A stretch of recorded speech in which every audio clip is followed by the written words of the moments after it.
Le sport pris au sérieux par des animateurs autant tout aussi dérisoires. Avec Emilio Constanza. I'm a fun guy. Félix Forget. As there's a drive in a deep left field by Castellanos, it will be a home run.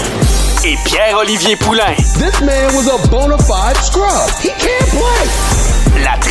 La triple menace.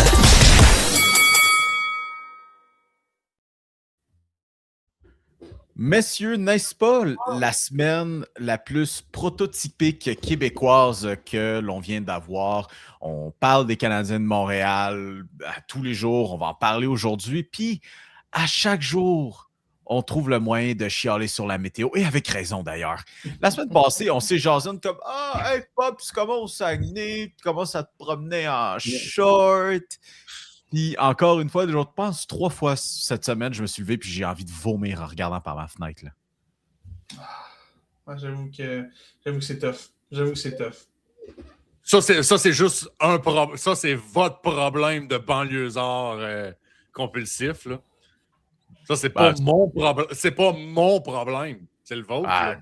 Tu me feras pas à croire que tu as des gens dans ton coin du Saguenay qui aimeraient ça. Peut-être que, hey, peut-être un peu moins de neige, ça serait le fun, tu sais. Je te dirais qu'en ce moment, le monde chiale parce que le gaz est à 1,70 puis avec la fait que ça permet à moins de monde de brûler du gaz en pick-up inutilement. Ah, écoute, hein? Non, mais, regarde, c'est correct. Je veux pas aller là sur le prix du gaz, mais merci, I guess. Mais bon, mesdames et messieurs, bienvenue à la Triple Menace, cette édition du 22 mars 2026. Bienvenue tout le monde, j'espère que vous allez bien, comme à l'habitude, accompagné de Félix Forget, Pierre-Olivier Poulain et moi-même, Emilio Constanza. Écoutez, avant qu'on rentre dans les nouvelles et tous les beaux petits trucs qu'on a à jaser, ben écoute, pour les écoutes hebdomadaires que tu fais, ben va donc mettre un petit 5 étoiles sur la plateforme de ton choix. Là, ils ont tous cette belle fonctionnalité-là. Ça démontre quand même au moins que tu apprécies l'émission et ça nous encourage un petit peu aussi là, de continuer avec la chose. Vous savez quoi? Avant de rentrer dans le perron et avant de rentrer dans la discussion qu'on va avoir sur les Canadiens de Montréal, on va tout de suite embarquer dans ce qui a été le gros sujet de la semaine quand même au Québec. Et on apprenait là un peu plus tôt cette semaine, au tournant de la fin de semaine, qu'on a perdu Roger Brulotte, cette légende du sport, du baseball au Québec. Que vous soyez partisan de baseball ou pas, vous avez été à un moment donné dans votre vie introduit ou vous avez fait face à ce qu'est Roger Brulotte. Messieurs, ça faisait quelque temps qu'on savait qu'il menait un combat assez féroce, mais quand même là, de le voir partir, ça fait mal quand même, hein, parce que c'est quelqu'un qui est... Puis pour de vrai, allez me trouver un témoignage qui en dit le contraire, mais comment M. Brulotte était proche d'absolument tout le monde, de tout ce qui marche sur cette terre-là. C'est fou. C'est absolument incroyable ce que cet homme-là a fait de ça. C'est un gars qui, on n'en parle pas assez parce qu'on le connaît évidemment pour ce qu'il a fait à un micro, mais ce gars-là a porté tous les chapeaux dans le monde du baseball. Avec les Expos, ce gars-là a porté tous les chapeaux humainement possibles. Et finalement, s'est retrouvé un jour à décrire des matchs et est devenu un personnage extrêmement coloré, un personnage qui n'a jamais eu peur de ses opinions et un gars que tout le monde connaissait. T'sais, pour chaque Jacques Doucet, on a longtemps parlé de Jacques Doucet comme étant le descripteur idéal, le gars qui a francisé le baseball et tout, ben Roger Brulotte a amené de la couleur à tout ça aussi. Évidemment, la contribution des deux ensemble est tellement importante.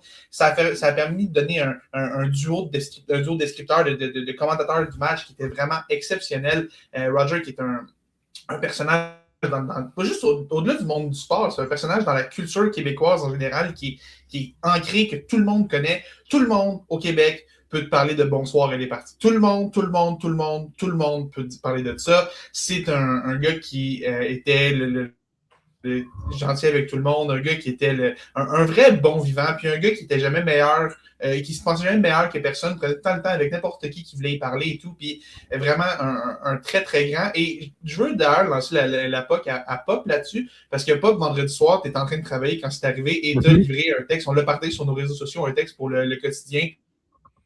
J'aimerais ça que tu nous parles un peu de ce texte-là que tu as rédigé vendredi soir. Écoute, ça a été fait un peu, je dirais à la va-vite un peu. Là, on était tous un peu là. Je comprends qu'il y avait certaines sources, certaines personnes un peu plus proches qui savaient que finalement le trépassement allait se produire bientôt, mais on n'était pas prêt à ce que ça se fasse vendredi soir. Puis on est arrivé un peu à la va-vite de genre bon, ok, il y a un texte prêt pour la nouvelle, puis tout ça, mais ça prendrait quelque chose de human un peu. Puis moi, ce que je voulais amener avec ce texte-là, c'était que peu importe la génération de fans de baseball, puis même pas n'importe quelle génération que tu es, Roger Brulotte a toujours été à nos côtés avec nous autres. Que tu as été un adolescent dans les premières heures des expos, que tu as été quelqu'un qui a vu le circuit de Rick Monday, que tu as vécu la grève, que tu as vécu le départ des expos, ou peut-être juste ma génération à moi, un peu qui a jamais grandi avec le baseball pendant que les expos étaient là, parce que moi, j'ai commencé à m'intéresser au baseball personnellement à partir de 2004, mais genre octobre 2004. Là. Fait que le dernier match des expos était déjà disputé. Moi, j'ai aucun souvenir. J'ai aucun attachement émotionnel aux expos, puis c'est un peu la première génération, la mienne un peu, qui a vécu ce genre de choses-là. Félix, si t'en as, tu devais être très, très jeune parce que toi, t'es né en 2003. Ouais. Et que, tu sais, à 1 an, les expos n'existaient plus. Mio, t'avais juste 3 ans. Fait que votre génération et la mienne, on n'a jamais eu de souvenirs propres à nous pour les expos de Montréal. Mais c'est pas grave. On avait Roger avec nous autres pour que ce soit la balle, que ce soit pour les Blue Jays, même que ce soit pour le baseball mineur. Écoute, il était encore président de la Ligue de baseball junior élite du Québec jusqu'à cet été. Là. Moi, je me souviens, Roger était venu à Jonquière pour l'inauguration du nouveau stade rénové du stade Richard Desmeules. Il était là et il avait l'air encore en forme parce que c'était avant son opération puis avant que, justement, ses problèmes cancéraux commencent à se pointer. Mais c'était encore quelqu'un qui était là, qui jasait avec absolument tout le monde et que s'il n'y avait personne pour l'arrêter, il était parti pour 3 heures. Là. C'est surtout ça. Là, non seulement il parlait avec tout le monde, mais il n'y avait pas de frein à ça. Là. Non. Tout le monde était cool. Roger, c'était un passionné passionnant. Je pense que c'est la meilleure façon de l'écrire. C'était un passionné qui était passionnant. Puis, tu sais, tout le monde qui l'a connu a que du bon à dire de Roger Brulotte. Puis, tu sais, c'est un gars qui, même encore aujourd'hui, laisse un leg extrêmement important. Tu sais, au-delà de son fameux bonsoir et les parties, puis d'ailleurs, je tiens à saluer tant Félix Séguin chez TVA Sport que le nom m'échappe, mais c'est à Sportsnet, celui qui écrivait le match à Sportsnet hier. Les deux qui ont quand même pris la peine de souligner son impact. À Sportsnet, tu sais, qui n'a pas nécessairement un lien particulièrement tant que ça, mais qui a quand même pris la peine d'utiliser le chapeau de Cole Caulfield pour souligner un peu le départ de Roger Brulotte. Et on parle du leg que cet homme-là a laissé. Youpi, pour ceux qui ont écouté l'avant-match hier, Youpi est une création en partie, entre autres, de Roger Brulotte. C'est lui qui a participé à la création de Youpi. Puis hier, c'était, puis encore une fois, le Canadien qui était tellement bon. Le Canadien était tellement bon pour ce genre de cérémonie-là. Là.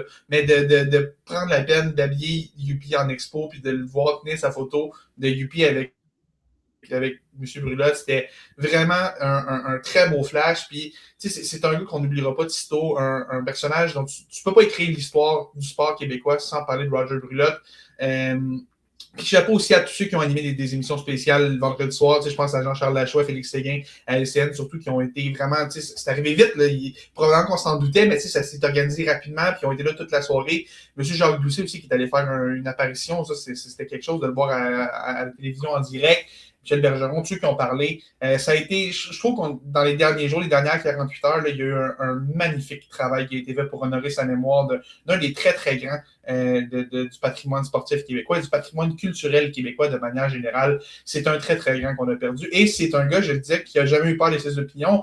C'est un gars qui a un peu, à sa manière, tracé la voie pour nous, qui parle de sport aujourd'hui. Si on parle de sport, c'est un peu parce qu'il y a des passionnés comme Roger Brulotte et plusieurs autres qui ont tracé la voie et qui nous ont permis de faire ça aujourd'hui comme étant un vrai domaine en floraison au Québec.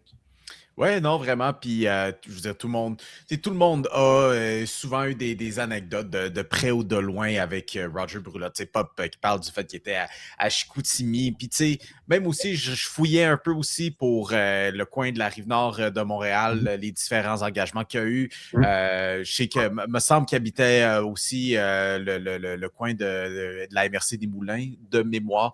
Mais encore une fois, que citez-moi pas là-dessus. Mais, puis, tu sais, encore une fois, même aussi un attachement avec Boisbriand, d'où on est originaire, là. Un très grand ami de Derek Aucoin qu'on a perdu aussi pendant la pandémie en raison aussi d'un cancer. Puis 2 gars aussi qui voulaient justement révolutionner le baseball au Québec et de vouloir changer tout ça. Puis encore une fois, même salutations aussi à Mark Griffin qu'on a reçu sur l'émission qui s'est rendu disponible pour parler de ça aussi parce qu'au-delà du drame, c'est aussi une célébration à ce que Roger Brulotte était. Donc, écoutez, mesdames et messieurs, à la maison, si vous avez des anecdotes de Roger Brulotte, ça vous tente de partager. Souvent même, quand on s'amuse à tomber dans des trous sans fond là, de médias québécois et voir des vieux moments de notre culture, si Roger Brulotte à partager, allez-y, c'est sur le groupe Facebook des super fans des Tigers de Guangdong. Alors, Monsieur Brulotte, reste en paix. Tu vas rester l'un des grands piliers de la culture au Québec. OK. Félix, on parlait un petit peu des Canadiens. On va en parler, des Canadiens. Puis juste avant qu'on en parle, Pop, on avait une question pour le public cette semaine. Pas nous dans le générique. Ah oui, donc. All right, le Perron d'Église. Alors, à chaque semaine, on vous envoie une invitation sur les réseaux sociaux à venir jaser un petit peu avec nous. Tout ça, c'est une question que nous avons. La question qu'on avait pour vous cette semaine, c'est super simple. Est-ce que Patrick Laine devrait réintégrer l'alignement? C'est très simple comme question. Et vous avez été nombreux, encore une fois, à nous écrire. Alors, défilons quand même les réponses que vous avez. Ce que je peux dire, c'est que, tu sais, quand on a une espèce de balancier là, qui montre très en accord, neutre, très en désaccord. On est dans le en désaccord et très en désaccord. À commencer par celle qui m'a fait le plus rire, Marc Paré qui nous écrit « Non, tabarnak ». Très simple, Marc. Ça le mérite d'être clair, net et précis, comme je les aime. Marc a compris la tâche. Steve qui nous dit « Jamais ». Juste, par contre, si Cole Caulfield se blesse, sinon, tu touches pas à ça. Et c'est un peu, en fait, dans cette même veine que Georges dit aussi, regarde, 4e trio, Spicy est d'accord. Et tu sais quoi? De l'avantage numérique, parce que sinon, j'ai la mèche courte et j'ai rien à perdre. Peace sign. Ça, tu vois, Félix, c'est du monde qui n'a pas de temps à perdre. Non, j'aime ça. Puis cette question-là aussi, que ça a des réactions assez fortes, parce qu'on l'a bien vu avec le Perron d'Église cette semaine. Je sais pas si t'en avais d'autres que tu voulais passer vite avant qu'on se lance sur le sujet. Ben oui. Mais vas-y. Je te laisse sur le tour, je vais revenir après. Bon, fantastique. Toujours un peu nuancé, là, il y a Marc qui dit si CH est assuré de faire les séries avec 2 matchs à jouer, tu sais, pourquoi pas? Regarde, on va le dérouiller un peu, puis regarde, au pire, il va être dégourdi si ça donne que les Canadiens en auraient besoin à quelques moments durant les séries éliminatoires, quand les Canadiens feront les séries éliminatoires. Ça, c'est une autre question en soi, et comme on voit avec le maudit classement de l'Atlantique, on va le savoir à la dernière heure. Sinon, les derniers qu'on a à vous passer, vraiment, là, c'est à l'unanimité. Yannick qui nous dit « C'est une question inutile, ça n'arrivera pas plus jamais ». On a Rob qui nous dit « Pas le choix, coûte trop cher à chauffer le banc. » Chaufferette de luxe. On a Michel qui dit « Jamais ». Et finalement, François qui nous dit « Non, c'est fini ». Mais c'est clairement, je pense qu'on a un sentiment négatif. Je suis d'accord avec toi, il y a pas mal de désaccords cette semaine. Puis, écoute, pour ceux qui espèrent ou qui n'aimeraient pas le revoir, Je pense que j'ai des bonnes nouvelles pour vous. Je serais très surpris. Patrick Laine joue un seul autre match avec les Canadiens d'ici la fin de la saison. Tu sais, quand tu regardes à l'entraînement, là, c'est un gars qui, quand il n'est pas assis sur le banc pendant l'entraînement, il s'entraîne au centre, à la défense, ou genre prend une rotation de temps en temps. Là. C'est clairement un gars que le Canadien ne voit pas dans ses plans. On sait il y a déjà un surplus d'attaquants. J'ai presque envisagé une chance que les blessures avec Kirby Dack et Josh Anderson qui sont sur la touche. Anderson, ça semble être plus court terme. Là, on va espérer un retour plus rapide, mais Dack, c'est encore 2 à 4 semaines. Peut-être qu'il va manquer le reste de la saison régulière. C'est une réelle possibilité. Ça fait en sorte que là, on peut enfin commencer à donner du temps de glace à un peu tout le monde. Mais même si on réussit à faire ça, l'année ne fit tout simplement pas dans les plans. Je pense que Martin Saint-Louis, on l'a clairement vu au cours de la dernière année, en général, il a perdu complètement confiance en Patrick Laine. Puis, je pense que l'agent de Patrick Laine et le Canadien sont en contact pour comme on s'entend clairement sur le fait qu'on lui explique la situation comme quoi, ça ne fit pas, on va juste continuer à le payer, puis il va y avoir un divorce cet été, puis ça va être pas plus compliqué que ça. Le contrat vient à échéance le 1er juillet, puis ça va être la fin de l'aventure de Laine à Montréal. Je comprends aussi pourquoi quelqu'un se dirait, peut-être comme une option de brise ça en cas d'urgence, puis peut-être que tu peux l'utiliser sur un avantage numérique si tu n'as vraiment rien, mais je pense que je pense que le Canadien préférerait jouer à 7 défenseurs que d'habitude Patrick Laine. Je pense sincèrement qu'il n'y a aucun monde dans lequel on le revoit jouer, surtout que Michael Age devrait s'en venir à la fin de la saison en plus pour complexifier encore plus ce tas d'attaquants-là. Je vois absolument aucun monde dans lequel Patrick Laine joue un autre match à Montréal. Mettons que tu me donnes d'estimer les chances en pourcentage. Là, ça commence par un 0, il y a une virgule, puis il y a beaucoup de 0 avant le 1% là. Il y a vraiment, vraiment, vraiment beaucoup de 0. Je vois presque aucun monde dans lequel ça va arriver. Pop. Écoute, moi, ce que je me tiens à dire là-dessus, c'est que pourquoi on en fait encore un cas? Je pense que c'est déjà réglé depuis déjà quelques semaines, que c'est déjà réglé, que même si on n'a pas réussi à échanger Patrick Laine à date limite des échanges, pour moi, business as usual, il n'y a rien qui a changé. Là. Je pense que ça fait déjà des semaines que c'est réglé. Mais c'était ça un peu l'attrait un peu de cette transaction-là quand Kent Hughes est allé chercher pas le printemps qu'on est en train de faire, l'autre d'avant.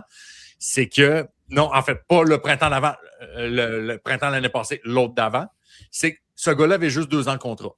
Fait que dans le pire des scénarios, un peu comme on vit présentement, dans le meilleur et même dans le pire, le Canadien n'est pas menacé en tant que tel, n'est pas menotté quoi que ce soit. Les hauts auraient été le fun, mais on est rendu à la date d'expiration, c'est tout. L'expérience avait une date d'expiration. On est juste rendu là. C'est tout. Tu dis Léo ont été le fun. Sans Patrick Laine, le Canadien ne fait pas les séries l'an passé. Ce gars-là a amené un boost d'énergie au mois de décembre. C'était fou. Là. Son premier tour de chapeau, puis il marquait des buts. Ça n'avait aucun sens. L'énergie que ce gars-là a amené, ça a été un morceau important qui a permis de revirer ça de bord. Et l'arrivée d'Alexandre Carrier aussi en même temps, les deux, ça a été 2 morceaux. Puis même Jakub Dobek aussi. C'est comme les 3 gros mouvements en décembre qui ont permis de virer le bateau de bord un peu, là, parce que le bateau commençait à prendre l'eau pas mal.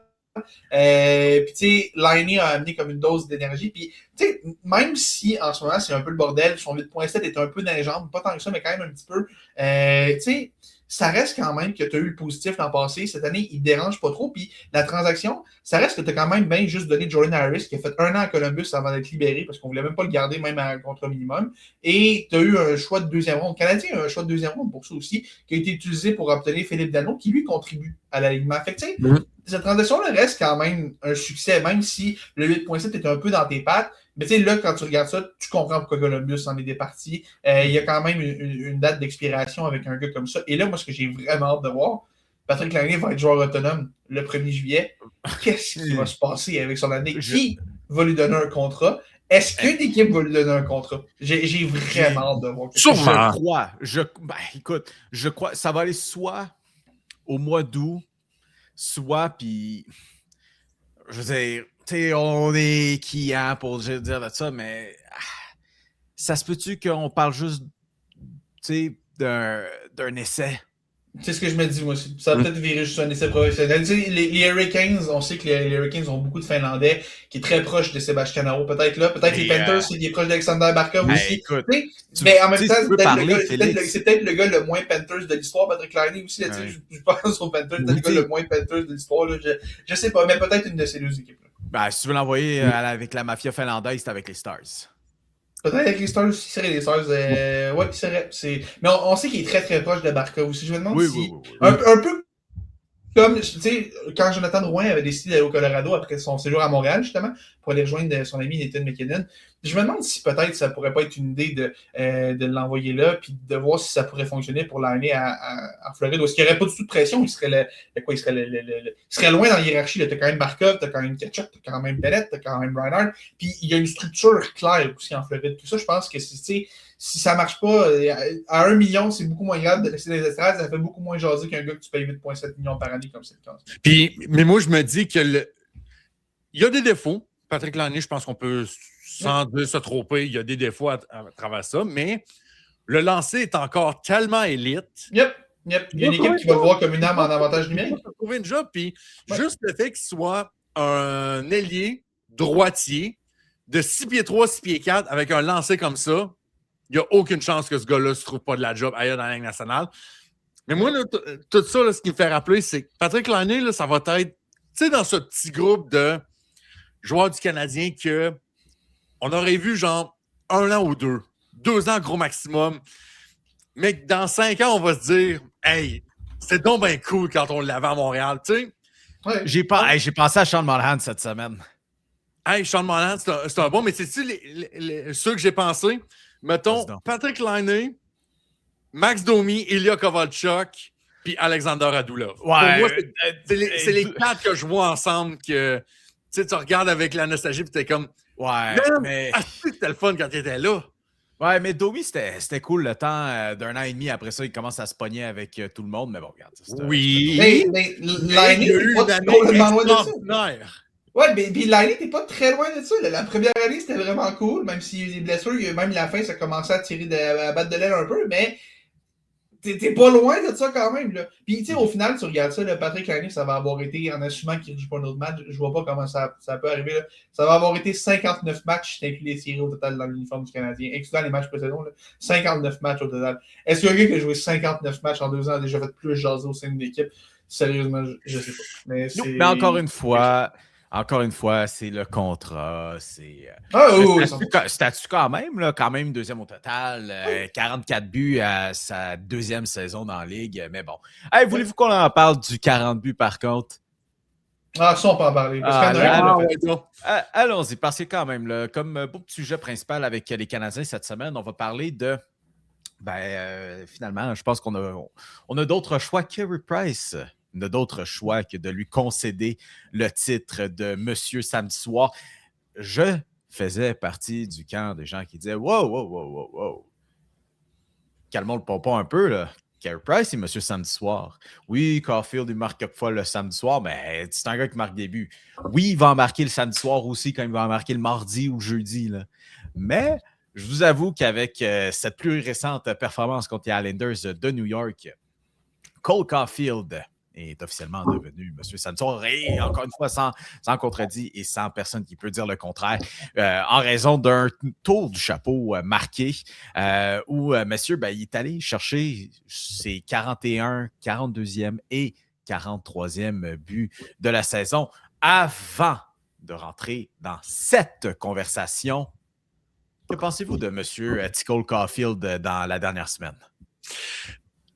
Les boys, on est en train de vivre une saison historique à Montréal. Tu sais, je pense que peu importe comment ça va se finir, qu'on fasse les séries ou non, qu'on gagne une ronde ou non, qu'on gagne la coupe ou non, cette saison-là va rentrer dans l'histoire du Canadien comme possiblement la meilleure depuis que le Centre Bell existe, ou le Centre Molson pour les plus vieux de la gang. On vient de célébrer cette semaine le Centre Molson, les 30e anniversaire du Centre Molson.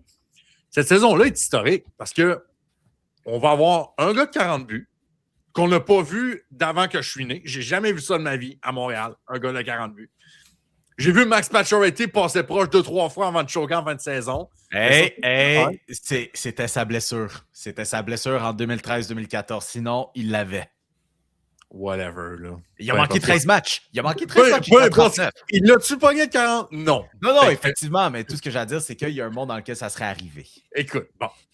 Et là, avec une performance de 4 passes hier, Nick Suzuki pourrait devenir le premier joueur depuis Matt Naslund 85-86, si je ne me trompe pas. Qui va faire 100 points. Et ça, c'est une stat que j'ai encore de la misère à Graf Soto. Il n'y a jamais eu de capitaine de 100 points à Montréal. Aucun. Non. Aucun capitaine de 100 points à Montréal. Ça c'est quand même cool. Ça, c'est quand même cool. Mais, non, mais, puis, je t'arrête là, parce que tu dis marqueur de 40 buts. Écoute, je dis ça, là, mais Cole Caulfield, d'ici la fin de la saison, marque 1 but aux 2 matchs, c'est 50. 40, c'est fait. En fait. 43, c'est fait. Oh oui. Il en manque 7. Ben, écoute, je pense que. Oui. Ben, ça l'est, puis je l'ai demandé encore hier, puis il y a des gens qui sont venus répondre sur mon compte Twitter, mais tu sais, je pense qu'une fois que 40 est parti, bon, tu vois la route davantage, tu es comme, 10 buts en 15 games, on va voir, mais tu sais, je pense que le tour du chapeau a comme kickstart un petit peu cette course-là. Et en fait, même aussi, je réalisais ça après le 3e but, je suis comme, bon, tu sais, je savais qu'il était 2e à McKinnon, mais j'avoue que j'avais un peu oublié à combien McKinnon était exactement. Puis là, je vois 45. 43 pour Caulfield. Comme, oui, OK, on pose la question. Caulfield peut-il se rendre à 50? Caulfield, même par extension, peut-il terminer la saison comme vainqueur du trophée Rocket Richard? Est-ce que je dis que c'est impossible? Puis McKinnon, il n'y a pas ça à jouer pour? Non. J'y attribuerai pas d'intention ni à lui ni à l'Avalanche qui sont déjà classés pour les séries éliminatoires en raison de leur division nulle à chier. Mais ils peuvent perdre leurs 15 derniers matchs puis ils vont être quand même en série. Est-ce qu'il y a encore de quoi à jouer pour McKinnon? Encore une fois, je ne lui accorde pas de mauvaises intentions. Mais il y a ça. Mais puis l'affaire aussi avec McKinnon et la course au Rocket Richard, là, McKinnon a marqué une tonne de buts en début de saison. McKinnon avait 30 buts, je pense que le deuxième était comme à 17. Okay? Le gars est parti sur des chapeaux de roue. Et depuis quelques mois, le rythme ralentit. Il marque encore pas mal, mais le rythme ralentit. Depuis quelques mois, Cole Caulfield est de loin le marqueur le plus prolifique de la Ligue. Ça n'est même pas proche. Puis, tu sais, oui, en ce moment, quand tu regardes les trajectoires, mettons, depuis 2-3 mois, là, le rythme est vraiment en faveur de Cole Caulfield pour aller le chercher.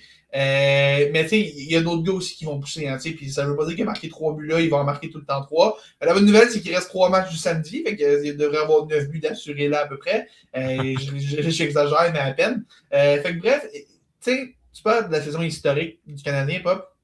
C'est surtout, pour moi, là, une des saisons offensives. Puis même si Suzuki a atteint 100 points, là, la saison que Cole Caulfield a en ce moment, pour moi, est quasiment plus impressionnante en tant que gars qui a vu.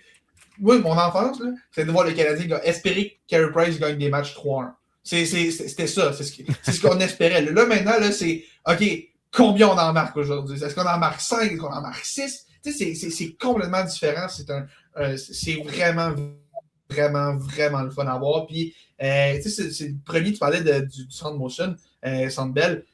Caulfield est devenu le premier depuis Vincent D'Anfous à marquer 40 buts en une saison. Vincent D'Anfous, cette année, c'est RDS depuis longtemps. Ça fait longtemps qu'il a arrêté de jouer Vincent D'Anfous. Puis, tu sais, Caulfield a atteint cette marque-là. Puis c'est fou, sérieusement, offensivement, cette équipe-là est tellement cool en ce moment. Oui, il y a des problèmes en défensive. Oui, il y a devant les filets et tout, mais après la défaite contre les Red Wings, où est-ce que la bourde de Mike Matheson a fait jaser, là, mon Dieu que le Canadien avait besoin de cette performance-là de Cole Caulfield samedi soir. Parce que dans le build-up de jeudi à samedi, là, tout ce qu'on entendait, c'est ils ne feront même pas les séries. Ils ne feront même pas, ils sont pourris. Puis là, depuis qu'il y a eu cette performance-là hier soir, là, c'est non seulement on va faire les séries, on va battre Tampa en première ronde, puis on va gagner à côté. Il change absolument tout le discours autour. Parce que mon avis, c'est juste que le discours de manière générale change. Cette performance-là, cette équipe-là en avait cruellement besoin après les derniers jours difficiles. Et même depuis le retour des Olympiques, cette équipe-là était au milieu de classement quand tu regardes vraiment depuis le retour des Olympiques. C'est un match, ça fait pas une saison, mais mon Dieu que ça fait du bien que cette équipe en avait besoin. En fait, je pense que surtout même versus l'année passée, il y avait un petit peu cette aura là, qui ont été perdus l'année passée. Il y avait cet effet de surprise que les Canadiens réussissaient à enfiler des matchs et on se disait hey, séries éliminatoires, ça pourrait être quelque chose.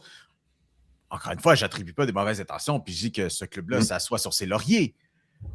Mais il y avait un petit peu moins d'aura. Il y avait, puis je pense même que c'est Denis Gauthier qui avait dit ça aussi, il y avait un petit swag aussi qui n'est pas là cette année. Et même aussi, cette victoire-là contre les Islanders, ça fait longtemps qu'on n'a pas vu ça. Puis je ne parle pas seulement de la deuxième période, mais c'est du fait qu'une fois que les Canadiens, tout au long de son vue, prenaient l'avance, c'était la même stratégie avec laquelle ils se sont rendus à une finale de la Coupe Stanley il y a 5 ans de ça. Donc, le problème, le gardien n'est pas Carey Price, c'est la défensive.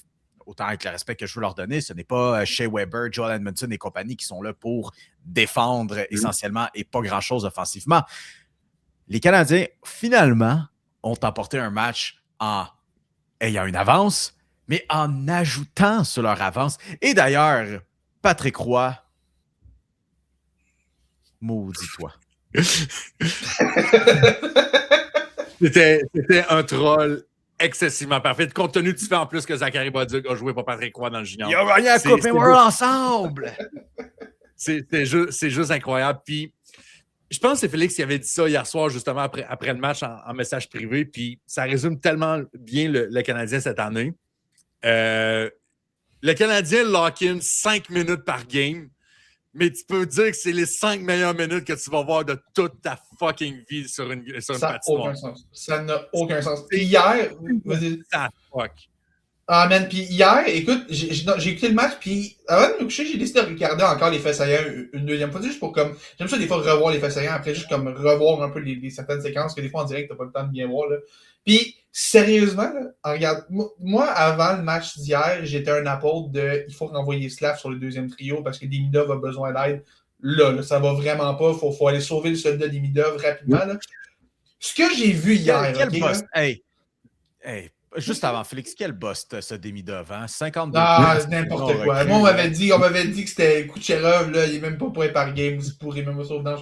Bref, je reviens plus sérieusement. J'ai revu ce match-là, OK, et c'était hilarant de voir qu'à chaque fois que le premier trio du Canadien sautait sur la glace, les Highlanders, non seulement ça allait plus, c'était la débandade. Les trois sautaient sur la glace, là. C'était de la possession de rondelle, ça n'arrêtait pas. Hier, là, Juraj Slafkovský a joué son meilleur match en carrière dans la LNH. Ça n'avait aucun sens à quel point il a pris le contrôle de ce match-là à lui seul. Puis, un autre dont je veux parler, parce que je parle du premier trio, mais un autre dont je veux parler, parce que j'ai parlé de lui la semaine passée, comme étant un gars qui peut-être mériterait une petite soirée de congé. Ah ouais? Kaden Goulet hier, OK, là, a eu un de ses meilleurs matchs en carrière. Ça a mal commencé. Ça a vraiment mal commencé. Ça a mal commencé, mais après cette pénalité, il est sorti du banc. Il fait OK, là, Kaden, ça fait le gainage, OK? Kaden Goulet, l'Indonesie n'a pas un seul point hier. Kaden Goulet en a 3. Le vrai défenseur offensif du Canada, les deux jours, c'est Kaden Goulet. Et non seulement Kaden Goulet a 3 points, OK? Quand, en troisième période, ça s'est mis à brasser entre Matthew Barzal et Nick Suzuki, Kaden Goulet a vu Barzal essayer de sauter sur Suzuki et Goulet n'a pas hésité une seule seconde. Il a sauté sur Barzal en disant à partir de maintenant, c'est avec moi que tu vas jaser, man. C'est fini, tu vas lâcher mon capitaine, c'est avec moi que tu vas jaser. Et ça, quelques jours après que les Maple Leafs n'aient absolument rien fait quand Austin Matthews s'est fait frapper par Radko Gudas. Tu vas voir la différence entre deux équipes. Là, on parle des vibes autour d'une équipe. Là. Ben, ces deux images-là étaient vraiment, vraiment incroyables. Mais, puis, dernière chose sur ce match-là, mais reste pas que je te laisse y aller. Là. Moi, je ne sais pas qu'est-ce que j'aurais moins cru dans ce match-là. Si tu m'avais dit le Canadien va gagner 7-3 ou Nick Suzuki va se faire expulser du match parce qu'il n'arrêtait pas de japper. Lui, puis Jakub Dobej, je sais qu'il s'est fait avertir par les arbitres après la deuxième période parce qu'il n'arrêtait pas de japper au bas l'autre bord. Ce match-là était extrêmement chaotique. Puis, tu vois, on a longtemps parlé que cette équipe-là n'avait peut-être pas assez de grit puis manque de chien un peu. Là. Ben hier, là, moi, j'ai vu tout ce que j'avais besoin de voir dans un match où Josh Anderson n'était même pas là. Mais écoute, moi, ce que je retiens, Félix, dans tout ça, c'est...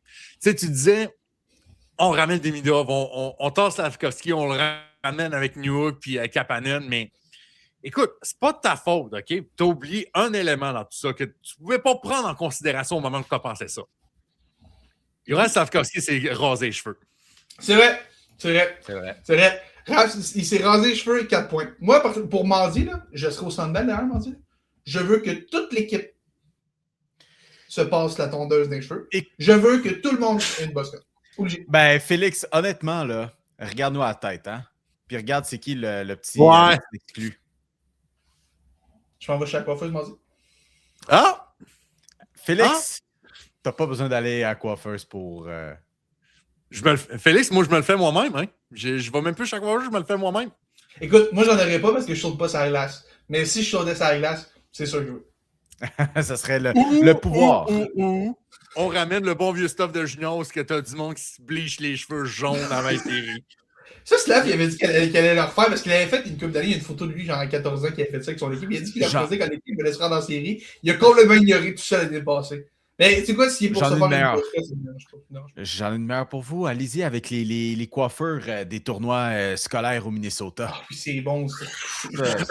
mais ça prend du temps de la préparation puis de l'entretien, ça, par contre, ça, là. Moi, je serais pas le temps de niaiser avec ça. On a des projets ici. Les séries commencent en 3 semaines mieux, là. C'est solution extrême rapide, là. Ouais, la seule tradition des séries éliminatoires qui me va, c'est la barbe qui pousse, là, puis that's it, là. Bon, malgré le petit drapeau de ton char. J'ai jamais fait. Je suis content de l'avoir jamais fait. Ben, on va voir là, si la barbe pousse un peu plus avec ces petits jeunes-là. Bref, monsieur Pop, je te parle, Chris, tu m'as devancé sur un sujet il y a comme 10 minutes que je voulais m'avancer, mais c'est Nick Suzuki sur lequel je voulais m'annoncer. Mais Nick Suzuki, regarde, tu l'as mentionné, mais je le confirme, ça sera 100 points pour lui cette saison. Écoutez, ma métrique, vous me dites, on se base sur quoi? Oui, tu sais, c'est un point par match, mais c'est très simple. Moi, je me suis dit, il fait un point par match. OK, il y a 85 points, il en manque 15. Il reste 13 games. Ça devrait être faisable. Allons-y. Oh, vas-y donc pour les 100 points. La triple menace, podcast de maths. Oubliez jamais. Oubliez jamais. Podcast de maths. Puis même pas Plodzi aussi, ça serait une première depuis Naslund. Écoute, t'étais même pas né, c'était à quel point ça fait longtemps qu'on n'a pas vu ça. Puis c'est pas juste ça, c'est qu'aussi, c'est dans une époque où la Ligue nationale était immensément. Je pense que c'était le pic offensif de l'histoire de la Ligue nationale, le milieu des années 80. Puis depuis ce temps-là, aucun gars de 100 points. Je pense que dans l'histoire du Canadien, si je ne me trompe pas, il y a genre 6 saisons de 100 points dans l'histoire du Canadien de Montréal.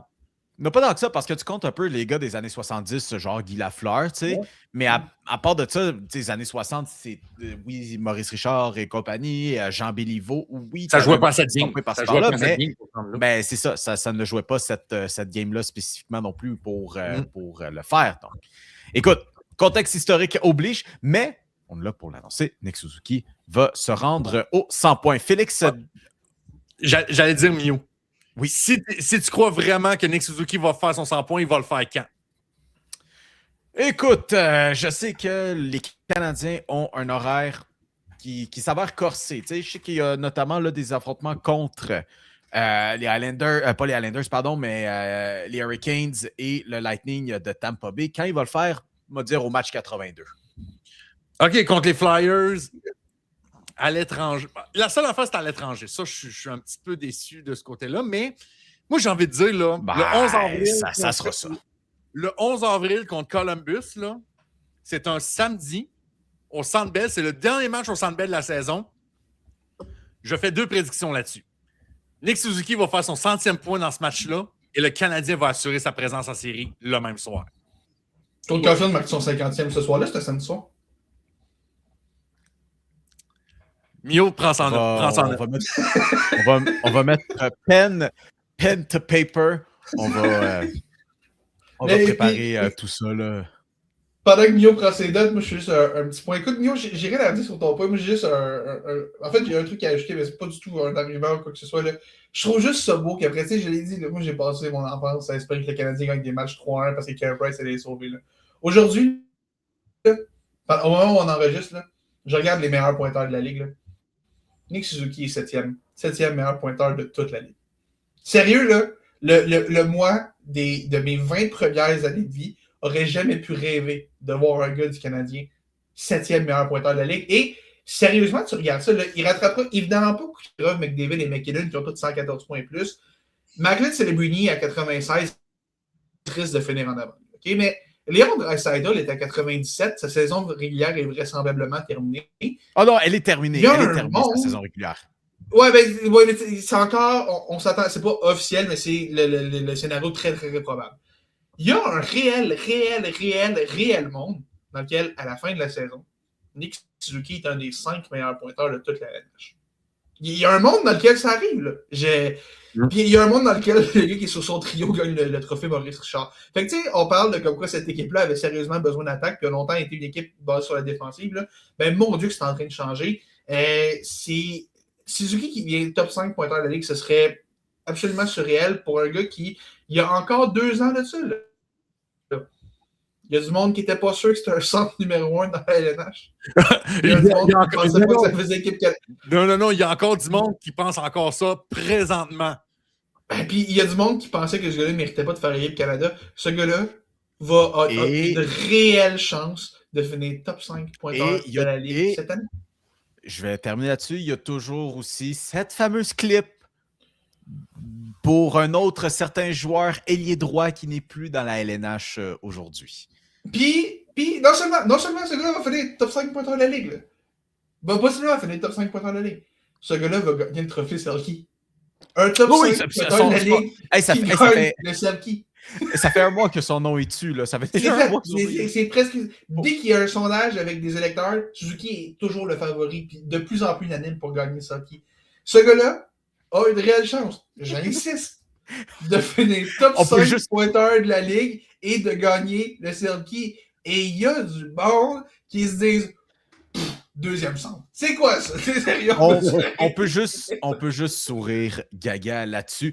Messieurs, avant de passer aux autres sujets hockey qui nous restaient là à jaser avec vous, ben, que ce soit de Cole Caulfield, que ce soit de Nick Suzuki ou tout autre fait saillant des Canadiens, vous savez quoi? Souvent, si vous n'avez pas toujours le temps de chercher sur YouTube, en plus avec les publicités, ben, allez donc sur notre compte TikTok parce qu'on en publie justement pour être sûr que vous ne les manquez pas. Puis, vous savez quoi? Oh, bien là, vous êtes abonné au compte La Triple Menace, ce qui veut dire que vous aurez toujours ces faits saillants en speed dial pour les consulter. All right, on parle des Canadiens, on parle de Lane Hutson, mais Félix, son frère Cole Hutson, lui-même fait jaser. Il fait tellement jaser, puis ça fait tellement... Tu sais, cette famille-là impressionne tellement les gens que la clip la plus populaire cette semaine venant d'un Hutson, c'est un tir qui a pogné le poteau, tu sais. Ah, c'est incroyable, c'est incroyable. Puis, écoute, on sait à Montréal, on connaît bien Lane Hutson, un excellent défenseur, ramasse des points comme si c'était de l'eau. Lui pourrait faire des points par match. Il suffit qu'il pour avoir 3. Sérieusement, au rythme où Slav va, peut-être 4 gars à points par match. C'est absolument surréel. Mais bref, Lane est en voie de terminer points par match. Il a littéralement 69 points en 69 matchs en ce moment. Mais, en ce moment, il y a un autre Hutson qui fait jaser à travers la Ligue. Cole Hutson, le défenseur, qui a signé son contrat d'entrée avec les Capitals après l'élimination de son club dans la NCAA. Cole Hutson a fait ses débuts dans la LNH cette semaine. En 3 matchs, il a fini son match cet après-midi au moment où on enregistre ça. A déjà un but, une passe. C'est extrêmement impressionnant pour un gars qui, on le répète, a 3 matchs dans la LNH d'expérience. Puis, écoute, je ne sais pas si vous avez eu la chance de le voir, Cole Hutson jouer. Il est un petit peu différent de son frère. Il est un petit peu plus physique, un peu plus costaud, moins agile un peu que Lane, mais ça reste un gars qui est extrêmement doué offensivement. Puis c'est déjà ramassé sur le premier avantage numérique avec John Carson qui est parti. On l'a déjà mis sur le premier avantage numérique. Ça n'a pas trop pris de temps. Ce gars-là est un des défenseurs qui est sorti de la NCAA les plus prêts pour le jeu professionnel que j'ai vu depuis longtemps. Lane, on l'a vu, puis il avait marqué, si je m'abuse, c'était 2 points en 2 matchs qu'il avait commencé avec, en début de carrière, les 2 derniers matchs de la saison. Là, Cole Hutson va avoir un petit peu plus de temps. Il va jouer comme une dizaine, une quinzaine de matchs à la fin de la saison dans la NH, qui va donner un petit peu d'expérience. Ce que des gars comme Lane Hutson n'ont pas eu. C'était 2 matchs et c'était tout. Et moi, je suis prêt à dire une chose. Dans un an, on va regarder Cole Hudson, puis on va se dire, ouais, ce gars-là, tout comme Lane, est un des 10 meilleurs défenseurs de la NHL. Je suis très haut sur Cole Hudson, puis je le suis depuis longtemps, puis je le regarde, puis à date, tout ce que je vois de lui, ça répond à ce que je m'attendais. Ce gars-là est en contrôle sur la race, puis encore une fois, 3 matchs, là, ce gars-là n'a pas du tout l'air dépassé par les événements. Puis là, à Washington, ça a une situation particulière parce qu'il va avoir le départ d'Alex Ovechkin à gérer, puis Cole va être moins bien entouré que Lane l'était à ses débuts. Lane avait quand même Cole Caulfield, avait Nick Suzuki, avait Slav, il y avait quand même du monde l'an passé pour l'aider. Cole n'aura pas nécessairement... Cole Hudson, parce que pas Cole Caulfield, le Cole Hudson va être un petit peu moins bien entouré quand même. Il n'y aura pas une tonne de talent comme ça, mais tu le regardes jouer puis c'est un naturel. C'est vraiment impressionnant de le voir jouer. Et moi, je suis prêt à dire que dans un an, on voit Cole Hudson puis on va dire il n'y a pas 10 défenseurs que j'aimerais plus avoir que lui dans ma brigade défensive en ce moment. Moi. Non, vas-y. Vas-y. On va attendre. OK. Moi, top 15, mettons. Je pense peut-être top 20, top 15 pour l'instant. Parce que moi, ce que je pense, c'est que Lane va être un petit soupçon plus agile que Cole, mais de pas grand-chose. Pour moi, ça pourra jouer là. D'après moi, il va peut-être avoir une notion un petit peu plus physique dans le cas de Cole Hudson. Mais moi, ce que je retiens surtout de son arrivée dans la Ligue nationale, c'est Félix, t'es comme moi, OK? Félix puis moi, on partage quelque chose en commun, OK? On est l'aîné dans la famille. Mio, je sais que tu as une soeur, je ne sais pas si t'es l'aîné ou non, je me souviens plus. T'es plus jeune, hein? C'est le bébé jeune, hein? Wow. Moi, Félix, on va se comprendre. Je vais dire, Félix, on va se comprendre, OK? Quand c'est le plus vieux qui commence en premier, là, c'est toujours plus dur, hein? Tu sais, c'est tout le temps nous autres qui tapent la trappe et tout ça. Et moi, sur Twitter, j'étais complètement, je dirais pas offusqué, là, mais j'étais un peu triggered, OK? Juste un peu, là. En tant qu'aîné, personnellement, le nombre de personnes qui disaient « Oh, Cole Hudson, c'est le next big deal, c'est la prochaine grande super vedette et tout ça. » Il était où cette énergie-là quand Lane Hudson est arrivé dans la Ligue nationale? Hein? Si Cole Hudson jouait à Montréal, je pense qu'il aurait été haï tout autant. Là, vu qu'il est à Washington, on s'entend. C'est toujours non, mais c'est plus dans le sens que... Mais oui, je suis d'accord. Lane Hudson, c'est comme « Oh, ce qu'il fait aux universités, ça se transposera pas dans la Ligue nationale. Il est trop petit, il est pas assez bon défensivement. » Lane Hudson, la seule catégorie qu'il va mener, c'est les head shakes par 60 minutes, là, tu sais. C'est ça le discours un peu sur Lane Hudson puis tout ça. Puis on dirait, tiens, vu que le premier, ça marchait, le deuxième, on est moins critique un peu tout d'un coup. Hein? Je sais pas. Ouais, non, c'est là, t'as raison. Il y a quelqu'un qui vient de dire que Cole Hudson, dans un an, va être top 10 défenseur de la Ligue nationale, là. Écoute, moi j'étais haut sur les Hudson par rapport au consensus. J'étais un gros fan. Puis c'est vrai que tu m'avais dit, après ces 2 matchs à Montréal en fin de saison en 2023-2024, tu m'avais dit, après ces 2 matchs-là, ce gars-là va être top 10 défenseur de la Ligue dans un an. J'aurais fait, slack un peu. Mais là, tu sais quoi? J'ai envie d'y croire. Je crois en ce gars-là. Tu sais, il y a du fait que l'adaptation, c'est tellement bien fait. Tu le vois jouer, puis man, il a tellement l'air d'un gars en contrôle. Puis je sais pas si c'est l'effet Hudson qui était bon l'an passé, puis Matthew Schaefer cette année aussi qui domine en tant que recrue, mais je crois tellement en Cole Hudson. Puis de plus en plus, on voit ces jeunes défenseurs-là qui arrivent, qui sont prêts. Puis j'ai envie de croire que Cole Hudson va être le prochain dans cette ligne de jeunes défenseurs qui émergent très rapidement. Et au grand détriment des ligues juniors majeures au Canada, ce sont des gars qui sont passés par les circuits américains.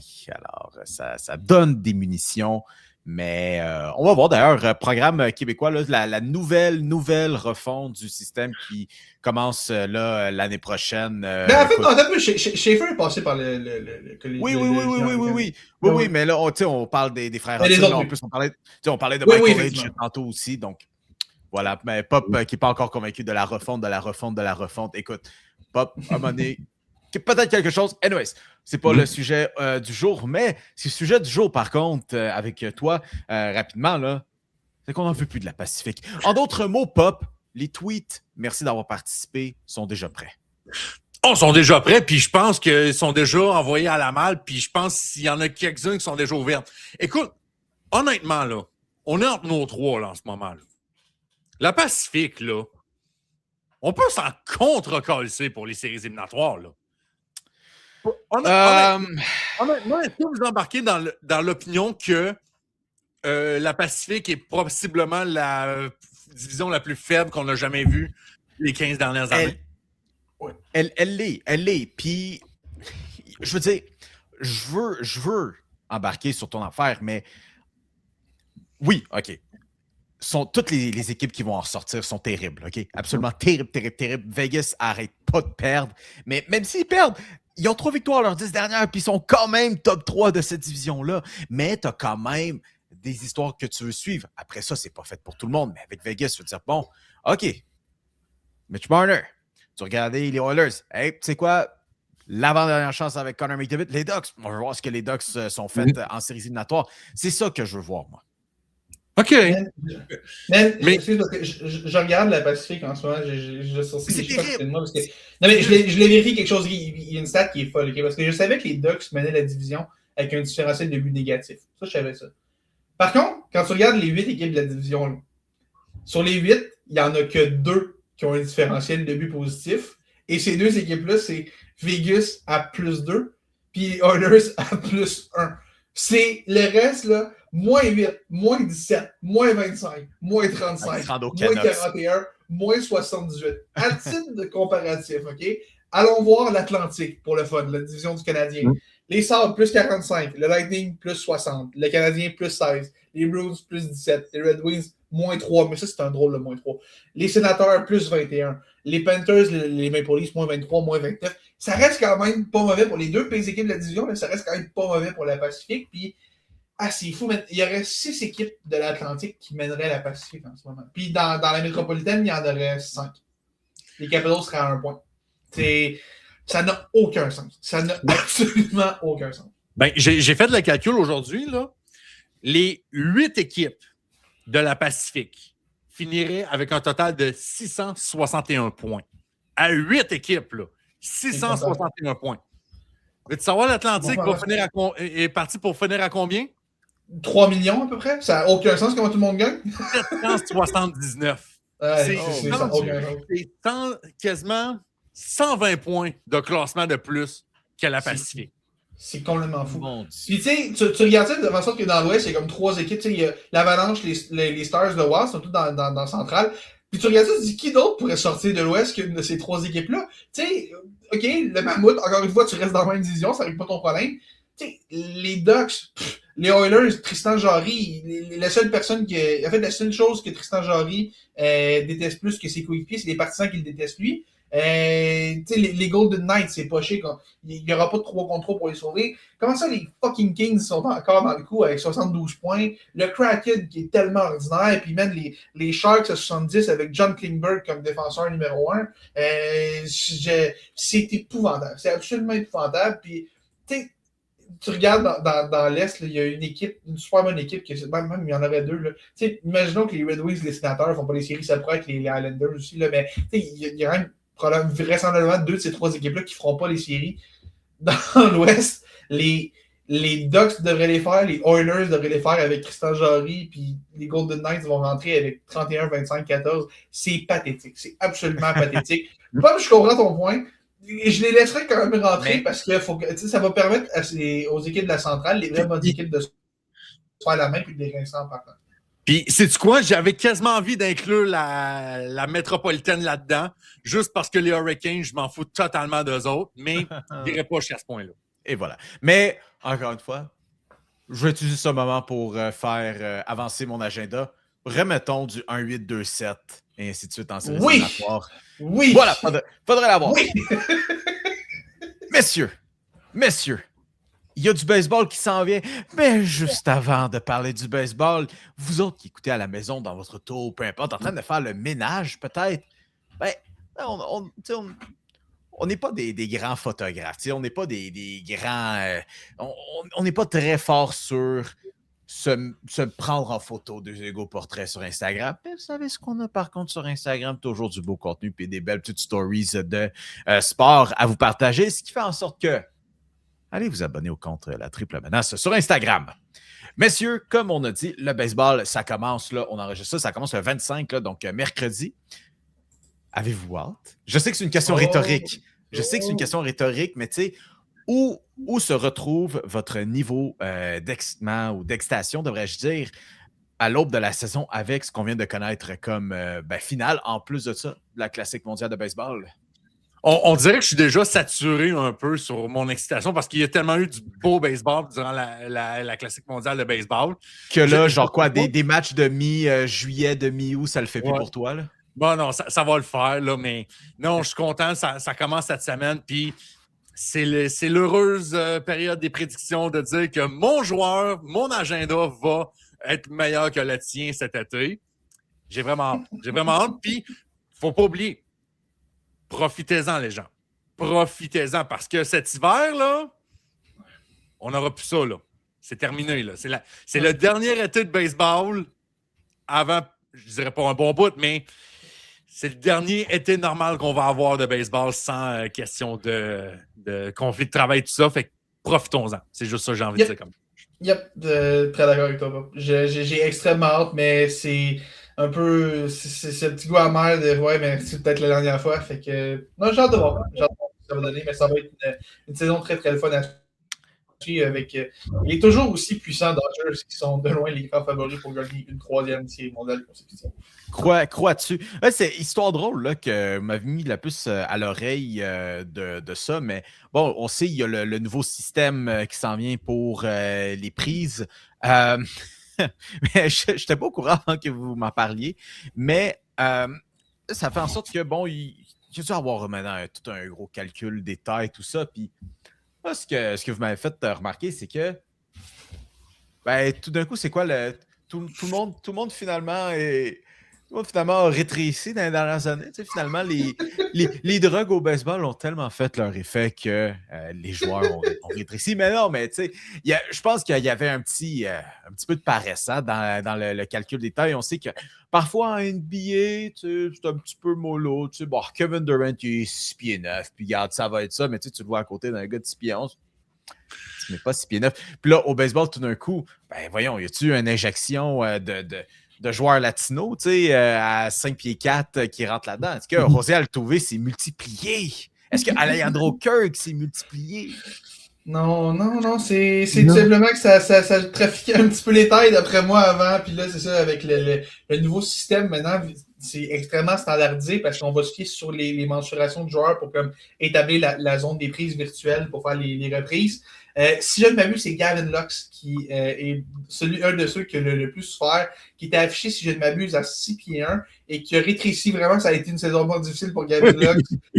Ça a été très, très difficile parce qu'il est passé de 6 pieds 1 à, je crois, 5 et 10 officiellement. Mais ça c'est classique, gars d'application de rencontre qui 5 et 10 qui dit je veux dire que je suis 6 pieds, là, ça va passer, on va voir la différence. Puis, il est un petit peu plus loin en disant, hey, gars, je vais mettre 6 pieds 1, parce que si je mets 6 pieds, tout le monde va. Ouais, parce que 6 pieds, c'est trop suspect. 6 pieds, c'est trop suspect. 6 pieds, c'est 1. C'est correct. Fait que, tu sais, vraiment, c'est pas de match. J'ai hâte de voir à quel point ça va être, parce que là, on est déjà à une bonne dizaine de joueurs qui ont comme perdu 2 à 3 pouces quand même, là, ce qui est assez substantiel. J'ai hâte de voir s'il va y en avoir d'autres. Est-ce qu'il y a des gars qu'on pensait finalement qui étaient CC2, mais qui vont sortir à 5 pieds 9 cette année? J'ai vraiment hâte de voir la différence qu'on va voir dans les prochaines. Au moins, la bonne nouvelle, c'est que là, maintenant, vu que c'est standardisé, mais ça devrait être plus constant. Je veux dire, là, on le sait, ça a été mesuré. Je pense que c'est mesuré littéralement au laser. Là. Ils prennent la hauteur des genoux, ils prennent la hauteur au niveau du torse, puis ils prennent la hauteur de talle. Ça devrait être standardisé, ça devrait être plus stable dans le temps, mais on va voir ce que ça va donner dans les prochaines années. Mais en même temps, c'est quasiment une bonne nouvelle pour les joueurs parce que théoriquement, si tu es plus petit, ta zone des prises est plus petite. Voilà. Donc, c'est moins facile de lancer des prises. Voilà. Il y avait aussi le contre-argument de à 6 et 1, tu as plus de chances de faire plus d'argent que si tu dis que tu es 5 pieds 11. Ouais, c'est ça. Ouais. Ça fait équilibre un peu. Puis, au moins, on est sérieux. Je pense que c'est juste le fait d'être sérieux. Puis moi, j'ai hâte de voir au hockey parce qu'il y a des gars que tu te dis qui sont 6 pieds, puis tu les regardes, t'es comme.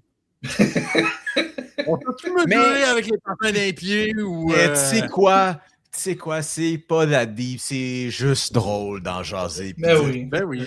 Qu'est-ce qui est arrivé avec la grandeur moyenne? Mais bon, jasons quand même des vraies choses. Félix, les presque champions en titre de la dernière saison des Blue Jays, puis je suis pas sûr que tu vas te faire beaucoup d'amis avec ça, mais à quoi t'attends-tu des Blue Jays cette saison? Je m'attends à une saison plus difficile pour les Blue Jays cette année.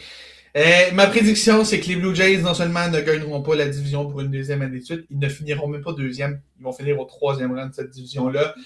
Les Blue Jays, ça reste une bonne équipe. Okay? Ça reste objectivement une bonne équipe qui est prise dans une division qui est extrêmement difficile. Il y a une partie de ça qui explique mon point, mais les Blue Jays, ça reste aussi une équipe qui, l'an passé, beaucoup de choses ont très bien été à Toronto. Je pense notamment à des gars qui ont émergé dans la rotation. Kevin Gausman qui a encore été solide. Puis tu as des gars qui ont... Eric Lauer qui a une saison historique. Mais surtout, tu avais Bo Bichette. Et tu as George Springer qui, après 850 ans, a décidé d'avoir une de ses meilleures saisons en carrière, a frappé comme un MVP. Est-ce que je suis en train de dire que c'est complètement irréaliste de revoir tout ça se passer? Non.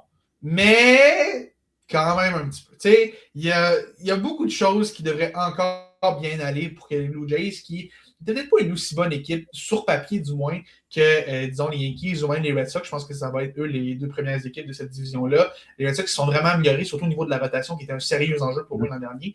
Et même au premier but aussi, avec toute l'histoire de la porte tournante. On a Shea Wilson Contreras, puis Roman Anthony va jouer une saison complète. Et à Toronto, écoute, on pourrait aussi me répondre que Trey Savage va aider la rotation, ce qui n'est pas faux. Ça reste un gars qui a connu des bonnes séries l'an passé. Mais le faire en série, c'est une chose. Le faire sur 162 matchs, c'en est une autre. On a souvent vu des lanceurs émergents en série pour connaître une première saison complète plus difficile. J'ai l'impression que Savage, ça pourrait être ça, surtout qu'il va commencer l'année sur la liste des blessés. Shane Bieber est déjà blessé. José Berrios est blessé. La rotation est déjà commence à être pas mal testée. Puis oui, Delancy c'est arrivé. Oui, Cody Pond c'est arrivé. Puis Kazuma Okamoto aussi, qui est un japonais, qui est arrivé au niveau de l'offensive. Mais j'ai l'impression que tout a trop bien été à Toronto l'an passé, puis qu'on va peut-être avoir un petit peu plus de difficultés cette année à gagner des matchs. Est-ce que la magie va être recréée encore une fois? Je suis pas certain. Je pense qu'on a été chanceux un peu l'an passé. On a quand même une très bonne équipe. Je pense qu'on va faire les séries, mais peut-être plus comme 6e et dernière équipe.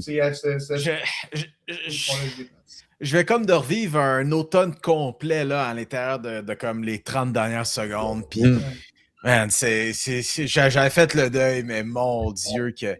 Tu sais, c'est tough. Hein? Je sais que c'est pas la discussion, mais c'est tough quand tu dis qu'il y a tellement de bonnes choses. Puis, tu sais, quand on parle que c'est un marathon, puis, tu sais, oui, les Dodgers, c'est favori, mais les Blue Jays en sont quand même la preuve que oui, quand même, avec une équipe talentueuse, il y a tellement de parité dans ce maudit sport-là, puis dans les sports en général, qu'il n'y a rien qui est sauté dans le béton. Puis, c'est quoi? Mais on en parle quand même aussi. Hein, en fait, ce qui risque de garder au-delà de la division le plus les Blue Jays, c'est l'état de santé de ses joueurs. Puis vous savez quoi? Je peux même pas argumenter avec ça parce que même tout au long des derniers mois sur la revue de presse Salon de Mio, que je vous invite à écouter tous les jeudis matin, là où vous écoutez ce podcast. En dedans d'une semaine, on parlait de Anthony Santander pour ce que ça vaut, mais Shane Bieber aussi, puis Trey Savage, coup sur coup sur coup. Ça va être difficile. Mais Pop, restons sur les lanceurs.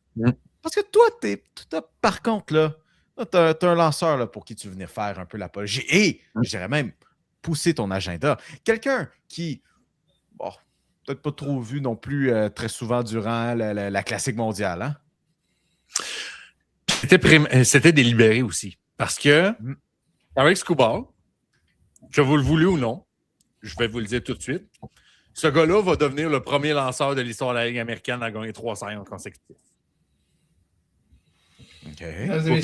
Mesdames et messieurs, le hot take de Pop cette semaine, c'est que le grand favori pour le trophée Cy Young va gagner le trophée Cy Young. Non, mais attends un peu. Nuançons, parce que l'histoire sportive nous a prouvé que de la fatigue, ça existe. Ça existe. Oui. Félix, est-ce que tu peux me dire combien de lanceurs dans toute l'histoire du baseball ont gagné 3 fois le Cy Young de manière consécutive? Il y en a... Roger Clemens, l'as-tu fait? Non. Il l'a gagné, je pense, 3 fois en 4 ans, je pense. Ah, c'est ça. Je sais qu'il y en a comme beaucoup. Randy Johnson aussi est pas loin à un certain moment donné. Il en a gagné 4 même consécutifs. C'est ça. Il a gagné pas mal au début des années 2000. Là. Mais c'est vrai qu'il n'y en a pas une tonne. C'est vrai qu'il n'y en a pas une. Randy Johnson et Greg Maddux. Fin de la liste. Fin de la liste. Est-ce que c'est le favori? Je concède. Mais réussir à faire 3 saisons Cy Young consécutives, c'est tout sauf un côté. Et Tarik Skubal le sait. Tarik Skubal, tout son mindset en ce moment, parce qu'il ne faut pas oublier une chose. Tarik Skubal devient joueur autonome à la fin de la saison. Ce gars-là joue pas juste des centaines de milliers de dollars, pas juste des millions de dollars, pas des dizaines de millions de dollars. La saison 2026 de Tarik Skubal a des centaines de millions de dollars en jeu pour son prochain contrat. On va chercher un 4 à 500 millions dans le meilleur des scénarios. Puis, ça a l'air fou dit de même, mais c'est ça pareil. Tarik Skubal, on l'a vu à la Classique mondiale de baseball. Moi, je lance un seul match parce que je veux me préparer, parce que j'ai une grosse saison devant moi. J'ai de l'argent en jeu. Et pour cette motivation ultime, c'est lui qui est le grand favori. C'est déjà le grand favori, mais ça l'est encore plus. D'ailleurs, Félix Forget, si c'est aussi facile de dire que Tarik Skubal va gagner, tu proposes qui d'abord? Hein? Qui va gagner? Moi, mon gagnant du Cy Young. Tu m'as demandé qui va gagner, j'aurais dit Skubal. Mais j'ai décidé d'y aller ailleurs pour pas y aller dans le choix facile qu'on m'a demandé pour passer un MLB. Les textes vont sortir cette semaine d'ailleurs pour ceux qui veulent voir. Je pense qu'un autre nom à surveiller, c'est Garrett Crochet avec les Red Sox. Je pense que ce gars-là va avoir un sérieux cas cette année. S'il lance aussi bien que l'an passé, mais moi, le nom que je pense qu'il va surprendre. En fait, surprendre. On l'a bien vu l'an passé émerger, mais un gars que je pense qu'il pourrait avoir une autre grosse saison, c'est Brian Wu. À Seattle, je pense que ce gars-là a des réelles chances d'avoir une saison monstrueuse cette année dans ce qui est le meilleur personnel de lanceurs des majeurs. Puis je pense que c'est lui qui va être la tête d'affiche. Moi, je vois une énorme saison pour les Mariners. Là. Je pour toi, moi, je suis tellement haut sur les Mariners cette année. Et je pense que Brian Wu va être un gros morceau de ses succès. Juste cette année, je vais juste te poser la question suivante, Félix. Je pense que ça fait 58 que tu prédis un gars des Mariners qui va gagner le Cy Young puis il ne gagne jamais. C'est vrai, c'est vrai que c'est pas mal. Combien d'années que George Kirby va gagner le Cy Young et ça aboutit jamais? Hey, c'est-tu lui que j'avais l'an passé? Je vais vérifier, je me souviens qui j'avais nommé l'an passé. Mais je sais que j'avais George Kirby il y a 2 ans. Hey, pour être, c'est une bonne que tu me poses. J'avais-tu Logan Gilbert? J'avais-tu Logan Gilbert? J'avais Tarik Skubal. Ah, ok. Mais je me suis dit que j'avais pensé à mettre Logan Gilbert. C'est vrai. J'aime les Mariners. Je suis coupable. Ce personnel de lanceur-là a mérité le bénéfice du doute quand tu les regardes jouer. Ils sont incroyables. Ouais. Et la légende raconte qu'on t'a pogné en train de activement les encourager quand ils ont joué contre les Blue Jays pour aller à la Série mondiale. Ah! Je ne peux confirmer ou démentir cette information. Est-ce que tu plaides le FIF? Est-ce que tu plaides le FIF là-dessus? Je plaide le 5e amendement. Ouais, messieurs, conversation que j'ai eue avec Félix cette semaine, alors qu'on prenait le métro ensemble pour revenir à la maison, ça a donné que les deux, on a terminé nos cours en même temps. On parlait un petit peu du March Madness, hein, parce que c'est commencé déjà, sans dire qu'il n'y a pas d'intérêt pour le March Madness, mais ça commence le 19 mars. T'sais, ton tournoi du mois de mars, il commence, puis qui s'en va jusqu'en avril. Veux-tu bien l'assumer comme faut, puis garde au pire, tu le commences un peu plus tôt. Maudit, ça commence presque en novembre, là, ces saisons-là de basketball collégial. Dans tous les cas, c'est quand même un moment excitant, quand même l'engouement derrière la chose, même si, j'avoue, là, surtout que là, c'est pas comme dans les temps au cégep ou à l'école à temps plein que on a le temps pendant les cours à checker les games, un petit peu moins le temps à checker, je ne vais pas vous mentir. Mais quand même toujours des belles histoires à suivre. C'est sûr que, bon, avec là, l'argent du NIL, c'est un peu plus difficile maintenant d'avoir des équipes Cendrillon quand, bon, tu peux juste avoir un chèque sur la table. Mais je pense que ça permet quand même, ça fait en sorte que Duke, tu sais quoi, il y a un vibe. Il y a un vibe. C'est drôle à dire, là. Mais tu sais, ça fait combien d'années que cette équipe-là, vous savez quoi, ils se rendent loin dans le tournoi, mais toujours à la porte, puis on n'est pas capable de l'avoir. J'ai regardé quand même Cam Boozer jouer cette semaine. Je vous apprendrai rien quand je vais vous dire ça, mais maudit qu'il est bon au basketball. Pas mauvais, hein? Et Jid Bensa aussi, pas pire aussi, hein? Ah, mon Ouais, Dieu. lui, ça a été malheureusement une défaite en première ronde, mais c'est pas faute d'avoir essayé. En tout cas, parce que ça a poussé fort pour qu'il s'est sauvé son équipe. Pauvre gars. J'ai l'impression de revivre le scénario de John Moran quand il était avec. C'était Murray State, je m'amuse, au March Madness. Yep. Quand il y avait, en première ronde, il avait tellement essayé de sortir son équipe de là, puis ça n'avait pas fonctionné. Mais non, c'est.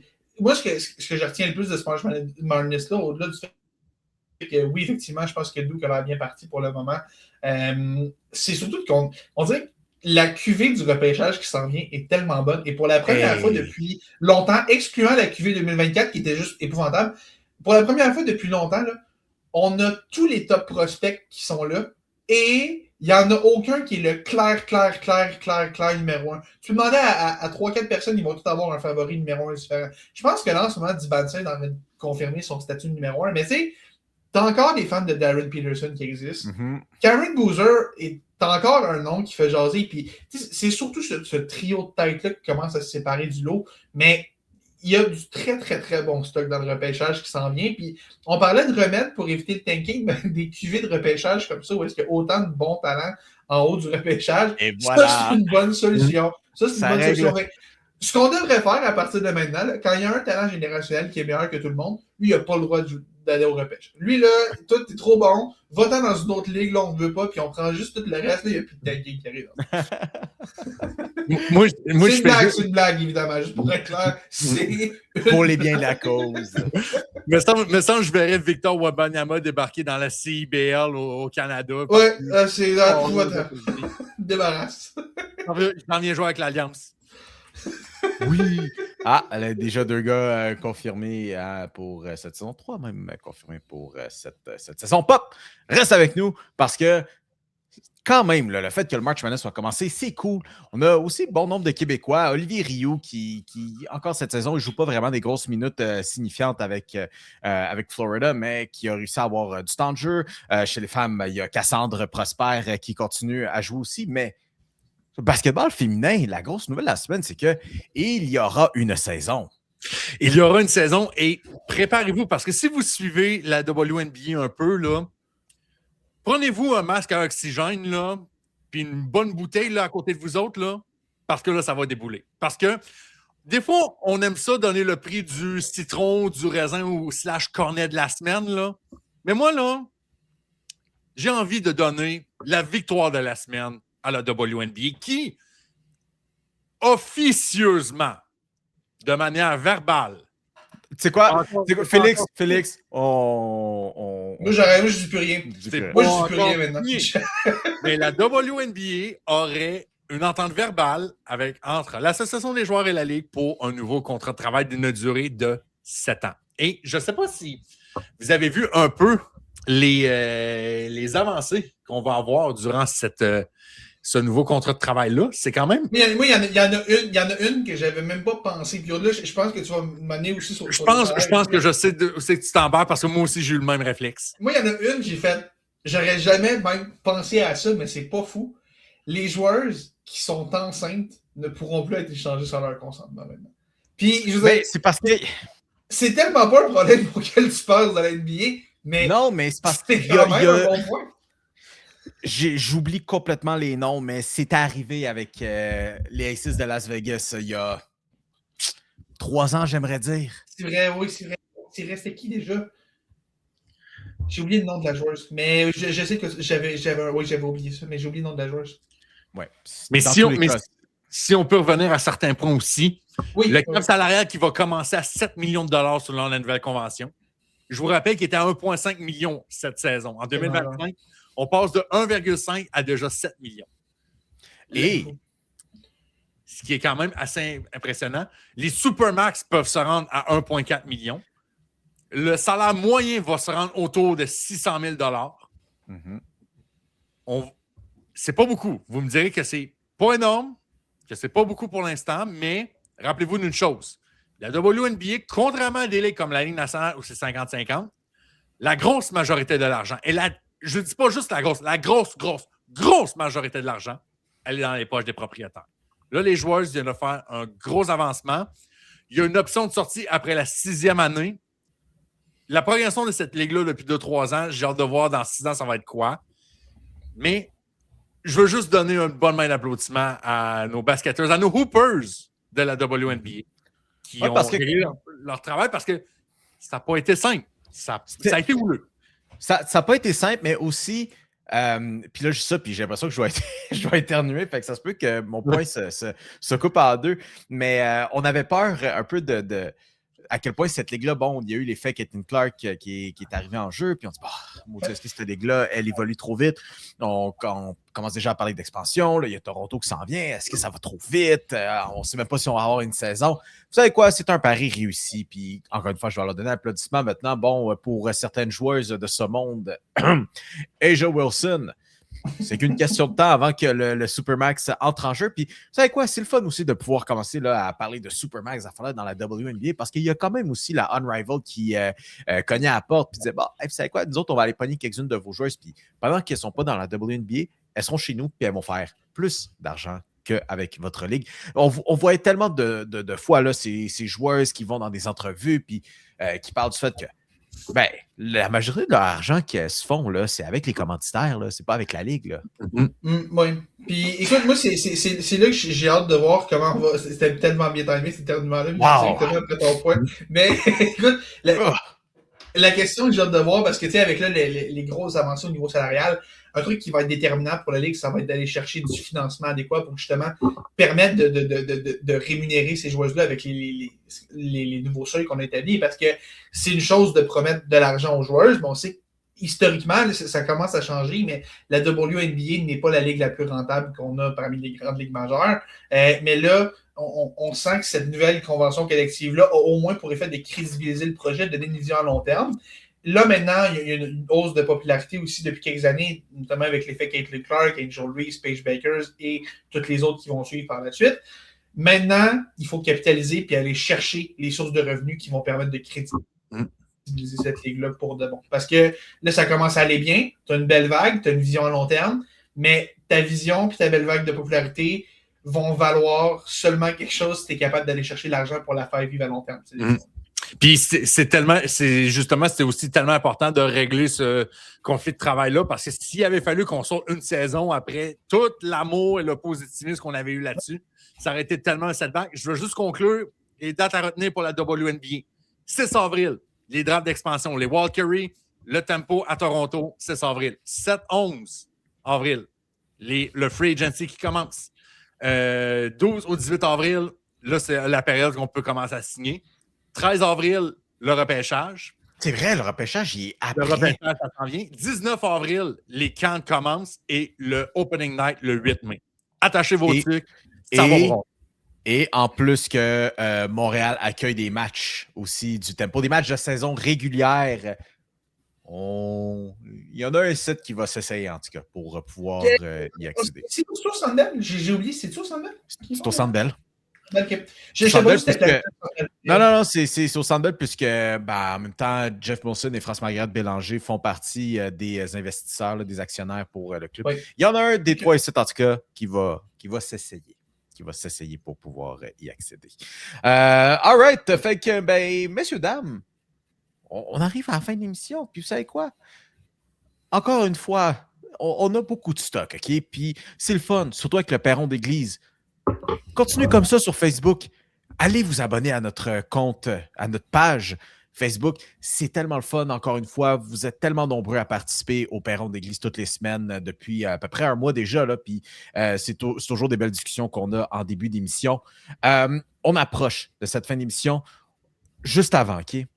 ce qu'on a à surveiller cette semaine, on l'a mentionné, le baseball. Les gars, est-ce qu'il y a des affrontements spécifiques, des histoires spécifiques que vous voulez suivre de cette première semaine de baseball à conseiller aux gens? Moi, il y en a un. Il y en a un, c'est celui du mercredi soir, le premier match de saison. Yankees contre Giants. Je pense que c'est pas plus compliqué que ça. Le tout premier match de la saison, c'est la réponse plate. Parce que savoir quel match va suivre, mon équipe préférée joue le tout premier match de la saison. Fait je te laisse deviner que je serai à l'écoute de ce match-là. Non, mais il y a quand même des séries qui vont être intéressantes, j'ai hâte de voir. Puis, honnêtement, peu importe, là, tant qu'il y a du baseball de saison régulière, là, genre. Au moins, vous êtes. Les gens à la maison seront convaincus que maintenant, à partir de mercredi, peu importe la journée de la semaine que vous allez être, vous avez vraiment, je dis, là, rien à faire. Vous êtes déjà allé au gym pour la journée, vous avez déjà lu votre livre, ça ne vous tente pas de gamer, ça vous tente juste de vraiment chiller dans le sofa, puis ça vous tente de regarder du sport, il y aura une game de baseball à quelque part.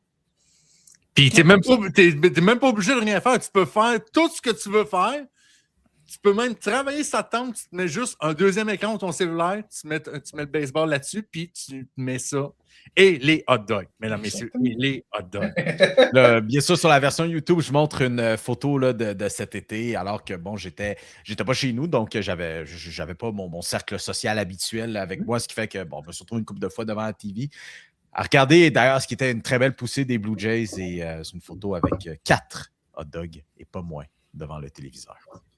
Je vous arrête 2 petites secondes pour mettre fin à ce point baseball-là. On vient d'apprendre dans les toutes dernières minutes, pour ceux qui se demandent pour le Canadien, Michael Age, à quel moment Michael Age pourrait arriver? C'était cet après-midi qu'avait lieu le tirage du Frozen Four et ça vient de tomber. Michael Age et l'Université Michigan sont de la première tête de série. Ça veut donc dire que leur premier match va être le 27 mars, vendredi. Et si l'équipe gagne le match, ils vont jouer dimanche, le 29 mars, donc le dimanche de la semaine prochaine. Si on gagne ces 2 matchs-là, on s'en va à Vegas les 9 et 11 avril. Donc, si vous voulez voir Michael Age à Montréal plus rapidement, espérez que Michigan perde un de ces 2 matchs-là en fin de semaine. C'est peu probable. On s'attend à ce que Michigan gagne ces 2 matchs-là assez facilement. Et on s'attend à ce qu'au moment où Michael Age soit éliminé, que ce soit vendredi, que ce soit dimanche, que ce soit à Vegas le 9 et ou le 11, le contrat se signe extrêmement rapidement après ça pour lui permettre de jouer 1 ou 2 matchs de saison régulière en fin de saison si on se rend à Vegas. Sinon, si c'est à la fin de la semaine, ça laisserait quand même peut-être 2 à 3 semaines pour voir Michael Age faire ses débuts. Mais tu sais, attendez-vous quand même à ce que ce soit plus le 9 et 11, puis que ce soit peut-être 2 matchs en toute fin de saison. Peut-être, mais encore. Et contrairement à Lane Hudson, ça ne sera pas juste 2 matchs de saison régulière parce que des séries, il y en aura. Exact. Et on s'attend quand même à ce que Michael Age ne soit pas juste signé pour ne pas jouer. On s'attend à ce qu'il soit dans la formation. Où exactement, c'est pas clair. Si on se fie à l'an passé, quand on avait géré Demidov, qui était, il faut le rappeler, un espoir qui était quand même mieux vu que Michael Age à ce moment-là. Demidov avait commencé avec Joel Armia et je crois que Christian Dvorak qui avait commencé sur un trio de soutien. C'était pas, on ne l'avait pas mis directement sur une limousine avec Cole Caulfield et Nick Suzuki sur le premier trio. Donc, j'ai hâte de voir comment on va gérer. La situation est différente, évidemment. Est-ce qu'on va le mettre au centre d'Ivan Demidov directement? J'en doute. Je pense que ça peut sur un 3e trio, peut-être à la place d'un Zachary Bolduc, quoi que ce soit. Mais j'ai hâte de voir comment on va le gérer. Ça va être extrêmement. Mais savez-vous ce que Michael Age a que Ivan Demidov n'a pas eu? Un bon tournoi junior. C'est vrai. T'as un bon point. Puis, j'ai tellement hâte. Il y a le trend TikTok de genre 2010's rookie point guard. C'est genre juste, hey buddy, bonne chance. Premier match ce soir, t'affrontes Kobe Bryant. Moi, j'ai tellement hâte dans 5 ans parce qu'on va être genre, hey buddy, premier match de série de ta vie, là, peut-être le 3e match dans la Ligue nationale, tu vas devoir couvrir Nikita Kucherov en série en première ronde. Bonne chance, buddy. Demidov, ça avait commencé contre Ovechkin aussi. Hein.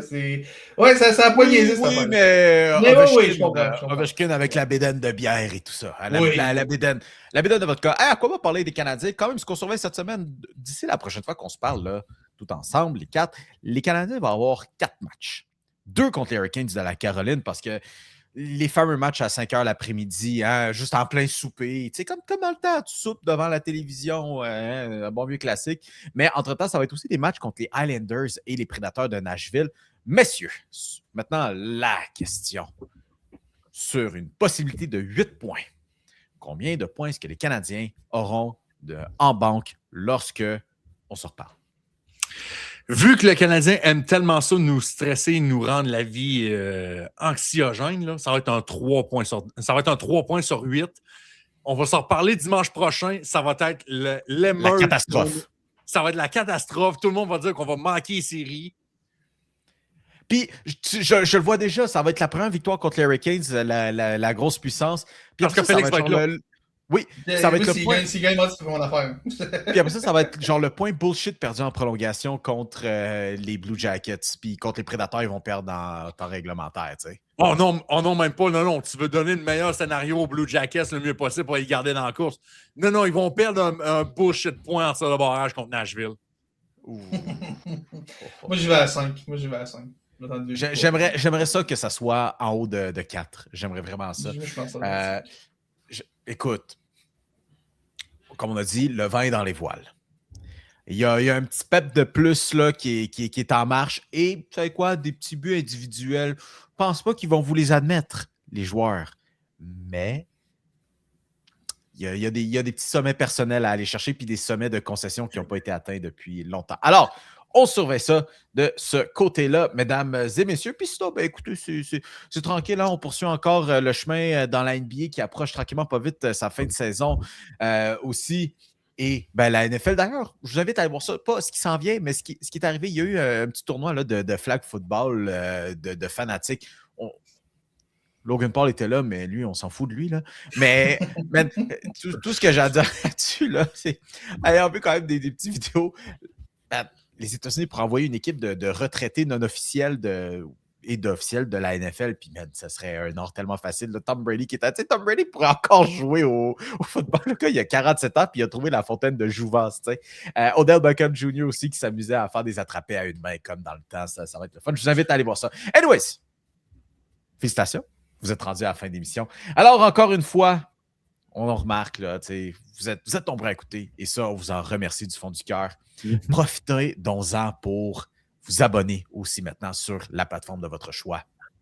Instagram, je devrais dire Spotify, Apple Music, même YouTube, si vous écoutez le podcast sur YouTube, allez-y là-dessus. Mais quand même, pour les réseaux sociaux, vous les connaissez, Instagram, TikTok, Facebook, on vous invite à aller voir ça. Et, encore une fois, je vous invite à aller lire la chronique de Pop concernant Roger Brulotte dans le site du Quotidien. Mesdames et messieurs, c'était tout pour la triple menace. Et on se donne rendez-vous à la semaine prochaine.